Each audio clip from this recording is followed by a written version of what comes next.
Nabi Sulaiman As adalah putra dari Nabi Daud As, seorang nabi sekaligus raja besar Bani Israel. Sejak kecil, Sulaiman telah menunjukkan kecerdasan luar biasa. Ia sering mendampingi ayahnya dalam urusan pemerintahan dan belajar secara langsung bagaimana menegakkan hukum Allah dengan adil. Dua wanita berselisih mengenai bayi yang mereka bawa. Masing-masing mengaku sebagai ibu kandung.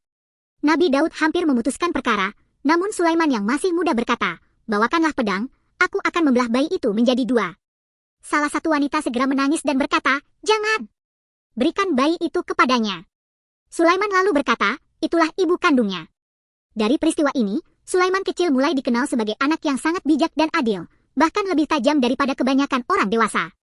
Setelah wafatnya Nabi Daud As, Allah mengangkat Sulaiman sebagai nabi dan mewariskan kepadanya kerajaan yang sangat besar. Tidak hanya memimpin Bani Israel, tetapi juga seluruh makhluk yang Allah tundukkan padanya, manusia, jin, burung, dan hewan lainnya. Dan Sulaiman mewarisi Daud, dan dia berkata, "Wahai manusia, kami telah diajari bahasa burung, dan kami diberi segala sesuatu. Sungguh ini adalah karunia yang nyata." Nabi Sulaiman bisa berbicara dan memahami bahasa burung, semut, dan semua hewan lainnya. Hingga ketika mereka sampai di lembah semut, seekor semut berkata, "Wahai semut-semut, masuklah ke sarang-sarangmu agar kamu tidak diinjak oleh Sulaiman dan tentaranya," sedang mereka tidak menyadari. Maka dia tersenyum dan tertawa karena ucapan semut itu. Quran Surat An-Naml 18-19. Jin-jin diperintah oleh Nabi Sulaiman untuk bekerja, membangun istana, menyelam mengambil harta karun dari laut, dan membuat perabot dari tembaga. Dan kami tundukkan jin kepada Sulaiman. Angin membawa Nabi Sulaiman ke tempat jauh dalam waktu singkat, bagaikan kendaraan yang sangat cepat.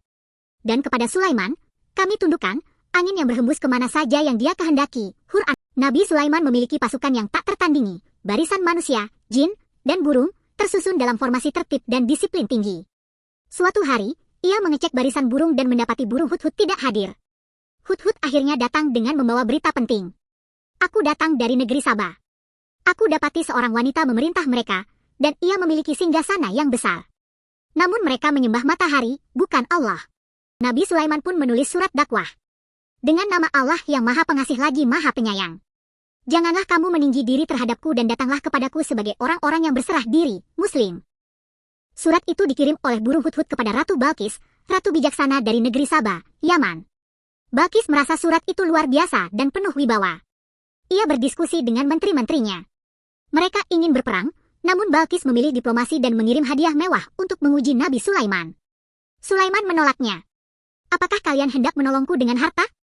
Apa yang Allah berikan kepadaku lebih baik dari apa yang kalian bawa?" Ia ingin menunjukkan kekuasaan Allah, bukan sekadar kekuatan militer.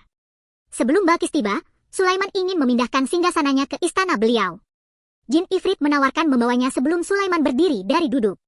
Seorang lelaki yang memiliki ilmu dari Allah berkata, "Aku akan membawanya sebelum engkau memejamkan mata." Dan tiba-tiba singgasana itu sudah berada di hadapannya. Quran Surat An-Naml 40. Sulaiman berkata, "Ini adalah karunia dari Tuhanku untuk mengujiku apakah aku bersyukur atau kufur."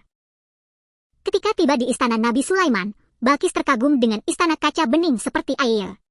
Ia menyangka kolam dan menyingkap pakaiannya. Sulaiman menjelaskan bahwa itu hanya lantai kaca. Balkis menyadari bahwa kekuasaan itu berasal dari Tuhan yang Maha Kuasa. Ia pun bersyahadat, "Ya Tuhanku, sungguh aku telah menzalimi diriku sendiri. Aku berserah diri bersama Sulaiman kepada Allah, Tuhan semesta alam." Quran Surat An-Naml 44. Nabi Sulaiman memerintahkan pembangunan Baitul Maqdis, Masjid Al-Aqsa, dengan keindahan luar biasa. Bangunan dari batu besar dan mulia.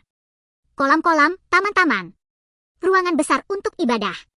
Semua dibangun oleh kerjasama manusia dan jin. Masa pemerintahannya menjadi puncak kejayaan Bani Israel, penuh dengan keadilan dan keberkahan. Suatu hari, Nabi Sulaiman berdiri sambil mengawasi jin yang bekerja. Allah mencabut nyawanya dalam posisi berdiri.